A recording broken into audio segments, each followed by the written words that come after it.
Good morning दोस्तों। स्वागत है आपका हमारे एजुकेशनल चैनल जी के स्टडी में।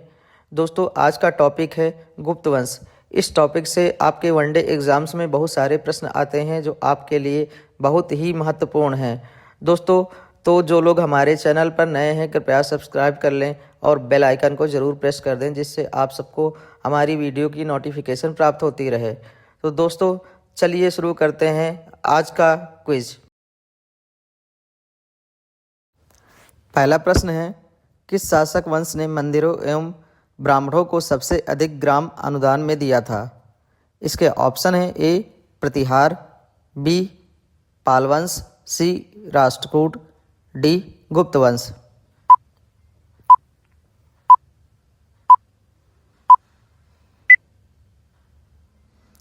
इस प्रश्न का सही उत्तर है ऑप्शन डी गुप्त वंश। गुप्त वंश को भारतीय इतिहास का स्वर्णिम युग कहा जाता है। गुप्त सम्राटों ने मंदिरों और ब्राह्मणों को भूमि अनुदान में दिया ताकि वे धार्मिक कार्यों में लगे रहें। यह भूमि अनुदान धार्मिक संस्थाओं को समृद्ध और स्थिर बनाने के लिए था। सम्राट चंद्रगुप्त, समुद्रगुप्त और विक्रमादित्य ने न केवल सैन्य दृष्टिकोण से सफलता प्राप्त की बल्कि धार्मिक और सांस्कृतिक दृष्टिकोण से भी महत्वपूर्ण योगदान दिया।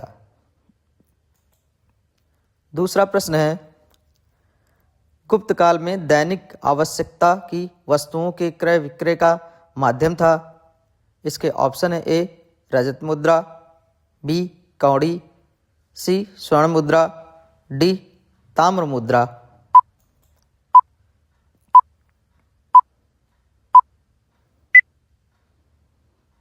इस प्रश्न का सही उत्तर है ऑप्शन बी कौड़ी। इसका संक्षिप्त विवरण भी जान लेते हैं। गुप्त काल में दैनिक वस्तुओं के क्रय विक्रय के लिए कौड़ी का एक प्रमुख माध्यम था। स्वर्ण मुद्रा और ताम्र मुद्रा का उपयोग भी व्यापार और लेन देन में होता था।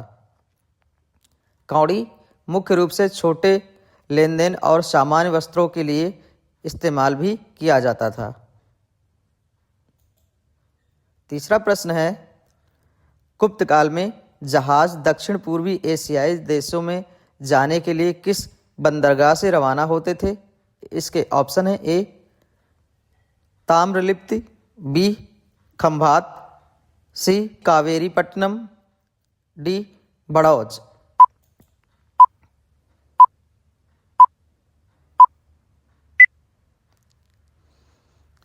इस प्रश्न का सही उत्तर है ऑप्शन ए ताम्रलिप्ति। इसके बारे में संक्षिप्त विवरण भी जान लेते हैं। गुप्त काल में ताम्रलिप्त जो वर्तमान में पश्चिम बंगाल का एक प्राचीनतम बंदरगाह है, यह एक प्रमुख बंदरगाह था जहां से जहाज दक्षिण पूर्वी एशियाई देशों में जाने के लिए रवाना होते थे। यह बंदरगाह व्यापार के लिए एक महत्वपूर्ण केंद्र था और भारतीय उपमहाद्वीप से विदेशी व्यापार के लिए भी एक प्रमुख मार्ग था। चौथा प्रश्न है, गुप्त काल से संबंधित कितने अभिलेख उपलब्ध हैं? इसके ऑप्शन है ए 30, बी 35, सी 40, डी 42।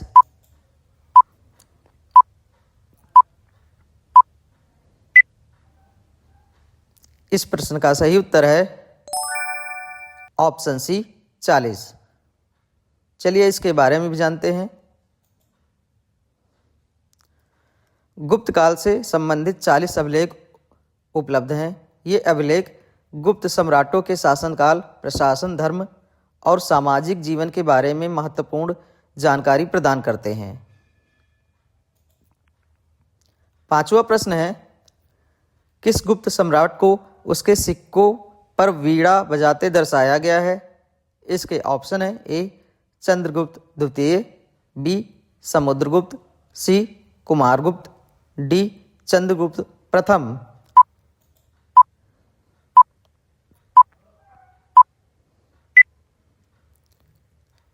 इस प्रश्न का सही उत्तर है ऑप्शन बी समुद्रगुप्त। इसके बारे में भी जानते हैं।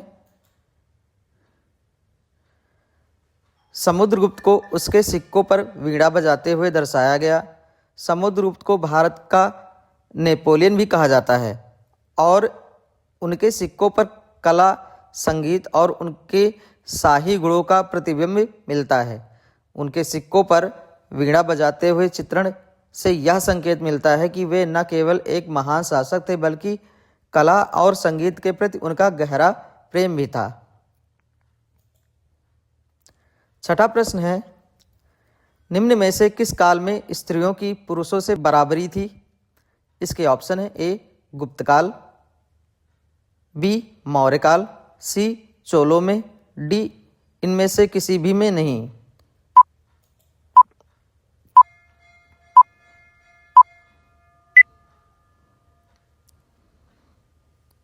इस प्रश्न का सही उत्तर है ऑप्शन डी, इनमें से किसी में भी नहीं।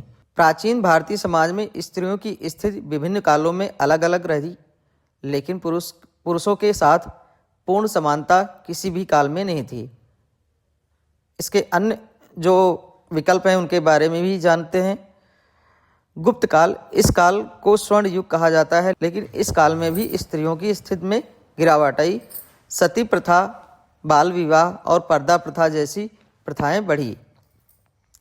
इसके बी ऑप्शन के बारे में, मौर्य काल, इस काल में स्त्रियों को कुछ अधिकार प्राप्त थे जैसे संपत्ति का अधिकार, लेकिन वे पुरुषों के बराबर नहीं थी। राजनीतिक और सामाजिक क्षेत्रों में पुरुषों का वर्चस्व था। सी ऑप्शन चोल काल, चोल शासन में स्त्रियों को मंदिरों और सांस्कृतिक गतिविधियों में भाग लेने का अवसर मिलता था, परंतु सामाजिक और आर्थिक अधिकारों में पुरुषों के समान स्थिति नहीं थी। सातवां प्रश्न है, प्राचीन भारत में किस वंश का शासनकाल स्वर्ण युग कहा जाता है? इसके ऑप्शन है ए गुप्त, बी मगध, सी शुंग, डी मौर्य।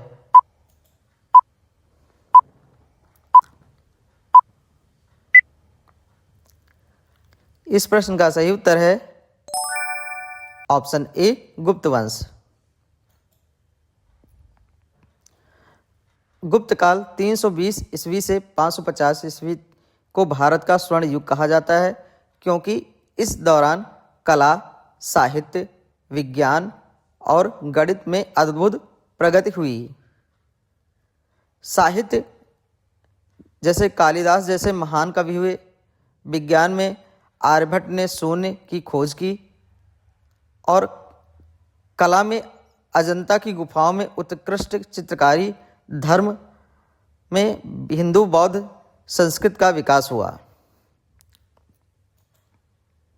आठवां प्रश्न है, प्रसिद्ध बौद्ध विद्वान आचार्य वसुबंधु किस गुप्त शासक के दरबार में रहते थे?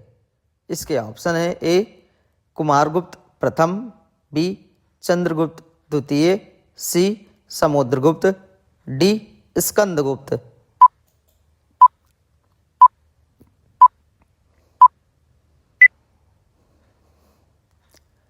इस प्रश्न का सही उत्तर है ऑप्शन सी समुद्रगुप्त। प्रसिद्ध बौद्ध विद्वान आचार्य वसुबंध, जिन्हें दूसरा बुद्ध भी कहा जाता है, गुप्त सम्राट चंद्रगुप्त द्वितीय, जिनका दूसरा नाम विक्रमादित्य भी है, 375 ईस्वी से 415 ईस्वी के दरबार से जुड़े हुए थे। वसुबंधु ने योगाचार, बौद्ध दर्शन को विकसित किया और अभिधर्मक कोश जैसे ग्रंथों की रचना भी की। चंद्रगुप्त द्वितीय का दरबार विद्वानों, कवियों जैसे कालिदास और दार्शनिकों का केंद्र था। वसुबंधु के भाई आचार्य असंग भी महायान बौद्ध दर्शन के प्रमुख विद्वान थे। अन्य विकल्पों के विवरण में जानते हैं। बी कुमारगुप्त प्रथम, यह 415 ईस्वी से 455 ईस्वी तक थे। ये नालंदा विश्वविद्यालय के संरक्षक थे, लेकिन वसुबंधु उसके समय में नहीं थे। ऑप्शन सी स्कंदगुप्त, यह 455 ईस्वी से 467 ईस्वी तक थे। यह होड़ों के आक्रमण का सामना किया। डी समुद्रगुप्त, यह 335 ईस्वी से 375 ईस्वी तक चंद्रगुप्त द्वितीय के पिता थे। 9वां प्रश्न है, निम्नलिखित में कौन सा चीनी यात्री पहले गुप्त शासक श्रीगुप्त के विषय में जानकारी देता है? इसके ऑप्शन है ए फैनसांग, बी इत्सिंग, सी फायान, डी वांग वैन से।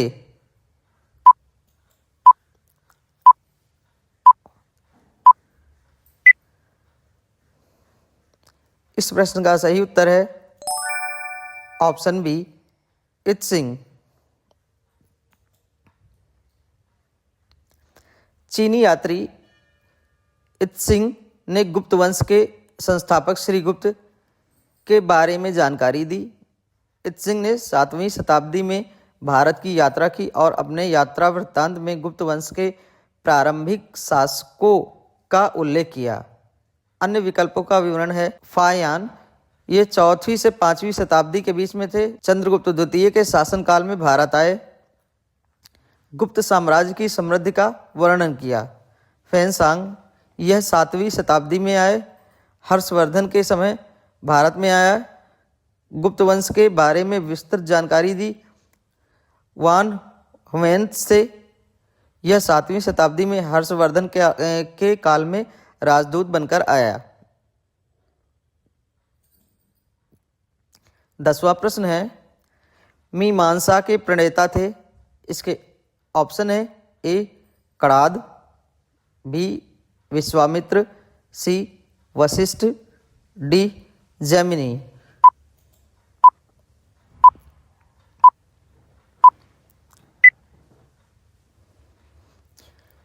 इस प्रश्न का सही उत्तर है ऑप्शन डी जैमिनी।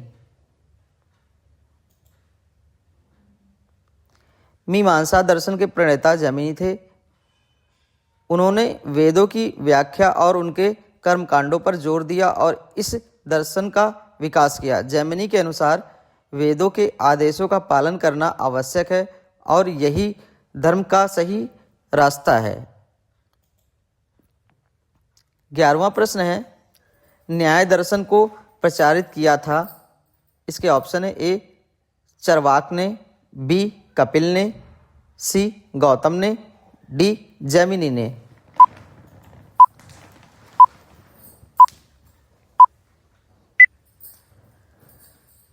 इस प्रश्न का सही उत्तर है ऑप्शन सी गौतम ने। न्याय दर्शन को गौतम ने प्रचारित किया था। गौतम ने न्याय सूत्र की रचना भी की, जो इस दर्शन का प्रमुख ग्रंथ था। इस दर्शन का मुख्य उद्देश्य प्रमाणों के माध्यम से सत्य को जानना है। न्याय दर्शन में युक्त जैसे तर्क और प्रमाण के सिद्धांतों पर जोर दिया गया है, जो किसी भी ज्ञान को सत्य मानने के लिए आवश्यक होते हैं। 12वां प्रश्न है, गुप्त युग में भूमि राजस्व की दर क्या थी? इसके ऑप्शन है ए उपज का चौथा भाग, बी उपज का 8वां भाग, सी उपज का आधा भाग, डी उपज का 6ठा भाग।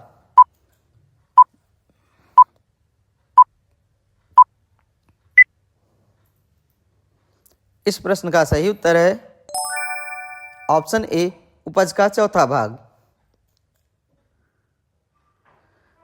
गुप्त युग में भूमि राजस्व की दर उपज का चौथा भाग यानी 25% था।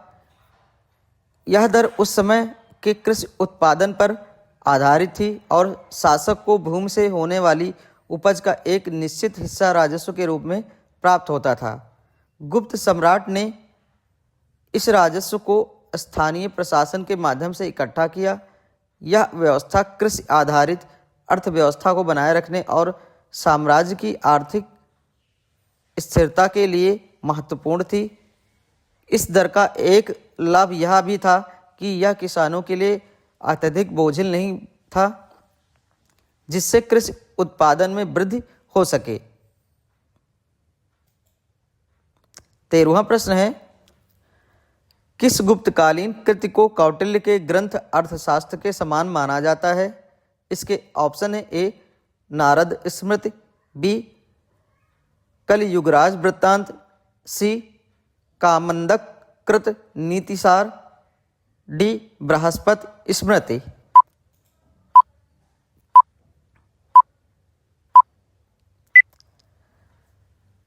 इस प्रश्न का सही उत्तर है ऑप्शन सी कामंदक कृत नीतिसार। कामंदक कृत नीतिसार को कौटिल्य के ग्रंथ अर्थशास्त्र के समान माना जाता है। यह एक नीतिशास्त्र पर आधारित कृति है, जिसमें राजनीति, प्रशासन और समाज के विभिन्न पहलुओं पर चर्चा की गई है। कामंदक ने इसमें शासकों के लिए नीतिगत मार्गदर्शन प्रदान किया गया है, जैसे कि कौटिल्य ने अर्थशास्त्र में किया था। 14वां प्रश्न है, गुप्त संवत की स्थापना किसने की? इसके ऑप्शन है ए चंद्रगुप्त प्रथम, बी श्रीगुप्त, सी चंद्रगुप्त द्वितीय, डी घटोत्कच।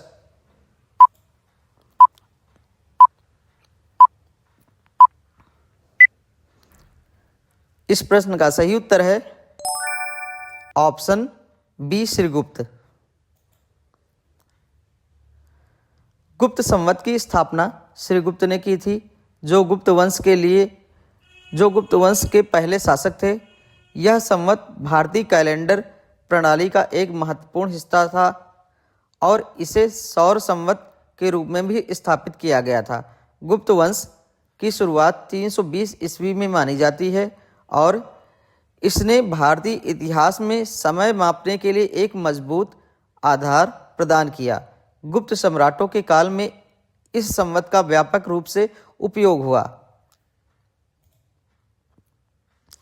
15वां प्रश्न है, निम्नलिखित में से किस गुप्त शासक ने सर्वप्रथम सिक्के जारी किए? इसके ऑप्शन है ए समुद्रगुप्त ने, बी घटोत्कच ने, सी चंद्रगुप्त प्रथम ने, डी श्रीगुप्त ने।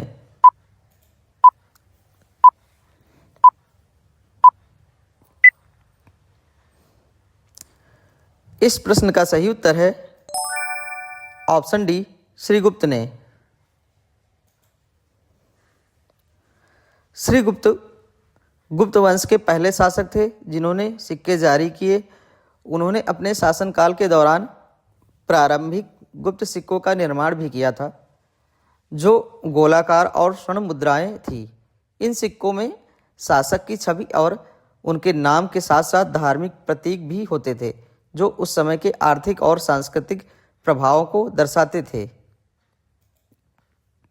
16वां प्रश्न है, गुप्त स्वर्ण मुद्रा को कहा जाता था?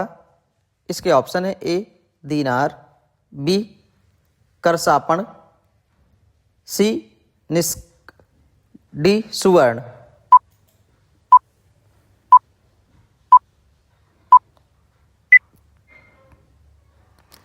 इस प्रश्न का सही उत्तर है ऑप्शन ए दीनार। गुप्त काल की स्वर्ण मुद्रा को दीनार भी कहा जाता था। यह सोने की मुद्राएं थी जो गुप्त सम्राटों द्वारा व्यापार, लेनदेन और प्रशासनिक कार्यों के लिए भी जारी की जाती थी। इन मुद्राओं पर शासक की छवि और धार्मिक प्रतीक अंकित होते थे और यह गुप्त साम्राज्य की समृद्धि और आर्थिक ताकत को भी दर्शाती थी। 17वां प्रश्न है, कालिदास किसके शासनकाल में थे? इसके ऑप्शन है ए अशोक महान, बी चंद्रगुप्त प्रथम, सी चंद्रगुप्त द्वितीय, डी समुद्रगुप्त।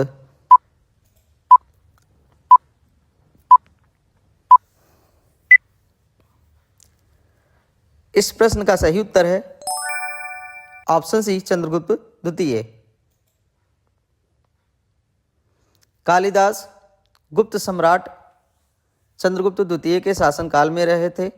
चंद्रगुप्त द्वितीय का शासनकाल गुप्त साम्राज्य का एक स्वर्ण युग माना जाता है और इस दौरान कला, साहित्य और विज्ञान में अद्वितीय प्रगति हुई। कालिदास जो गुप्त काल के महान कवि और नाटककार थे, इन्होंने अपनी रचनाओं से भारतीय साहित्य को अमूल्य योगदान दिया। उनके प्रमुख कार्यों में अभिज्ञान शाकुंतलम, मेघदूत और कुमार संभव जैसे ग्रंथ शामिल हैं।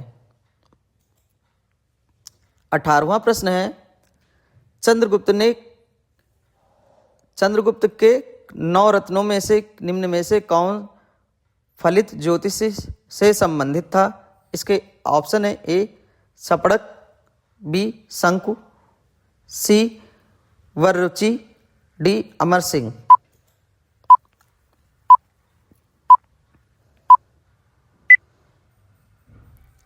इस प्रश्न का सही उत्तर है ऑप्शन बी शंकु। चंद्रगुप्त द्वितीय के 9 रत्नों में से शंकु फलित ज्योतिष से संबंधित है। शंकु एक प्रसिद्ध ज्योतिष और गणितज्ञ थे, जिन्होंने खगोल शास्त्र और ज्योतिष के क्षेत्र में महत्वपूर्ण योगदान दिया। उनके कार्यों का प्रभाव भारतीय गणित और खगोल शास्त्र में लंबे समय तक देखा गया। 19वां प्रश्न है, निम्नलिखित में से कौन गुप्त काल में अपनी आयुर्विज्ञान विषयक रचना के लिए जाना जाता है? इसके ऑप्शन है ए Sushruta, B Shudraka, C Shaunak, D सौमिल्य।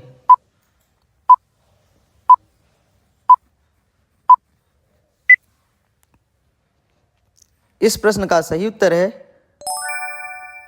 Option A Sushruta. Sushruta गुप्त काल में एक प्रसिद्ध आयुर्वेदाचार्य थे, जो अपनी आयुर्विज्ञान विषयक रचनाओं के लिए प्रसिद्ध है। उन्होंने सुश्रुत संहिता नामक कृति लिखी, जो आयुर्वेद के महत्वपूर्ण ग्रंथों में से एक मानी जाती है। इस ग्रंथ में शल्य चिकित्सा और विभिन्न चिकित्सा विधियों का वर्णन किया गया है। सुश्रुत को शल्य चिकित्सा का अग्रणी माना जाता है और उनका योगदान चिकित्सा क्षेत्र में अमूल्य था। 20वां प्रश्न है, गुप्त काल में गुजरात, बंगाल, दक्कन एवं तमिल राष्ट्र में स्थित केंद्र किससे संबंधित थे? इसके ऑप्शन है ए हस्तशिल्प, बी अफीम खेती, सी बहुमूल्य मणि एवं रत्न, डी वस्त्र उत्पादन।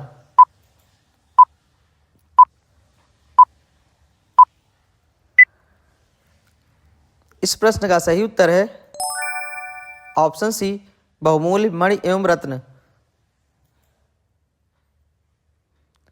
गुप्त काल में गुजरात, बंगाल, दक्कन और तमिल राष्ट्र मुख्य रूप से बहुमूल्य मणि और रत्न के लिए जाने जाते थे।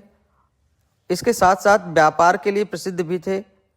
इन क्षेत्रों में विविध प्रकार के रत्न जैसे पन्ना, हीरा, माणिक और मोती पाए जाते थे, जो न केवल भारत में बल्कि विदेशों में भी व्यापारित होते थे।